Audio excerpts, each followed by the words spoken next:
হিটওয়েভের মধ্যে না একদিন কলেজ যেতে হয়েছিল, তাও মাত্র 5 মিনিটের জন্য, শুধু অ্যাসাইনমেন্ট জমা দিতে। তখন চলছিল কৃষ্ণনগরে বারোদলের মেলা। 3 বছরে একবারও বারোদলের মেলায় গিয়ে পৌঁছাতে পারিনি, তাই এইবার বরকে নিয়ে গেলাম, সাথে ছিল বান্ধবীরা। এই দুটো বান্ধবী বানিয়েই আমি আর কলেজে কোনো নতুন ফ্রেন্ডস বানানোর কথা ভাবিইনি।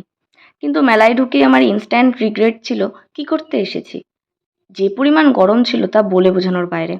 বুঝতে পারি না, আমি কি কোথাও গিয়ে আর অন্য কোনো রকম খাবারই ট্রাই করব না? পাপড়ি চাট, চা, গোলা, আইসক্রিম এসবেই মনে হয় আমার জীবন আটকে থাকবে।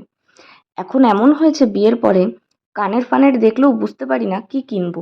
সোনার গয়না, সাথে সিঁদুর, তার সাথে কি অক্সিডাইজের কানের পরবো বুঝে উঠতে পারি না, তাই কিনিও না। যদি আমাকে একটা দুটো কেউ চুজ করে কিনে দেয় তাহলে ভালো।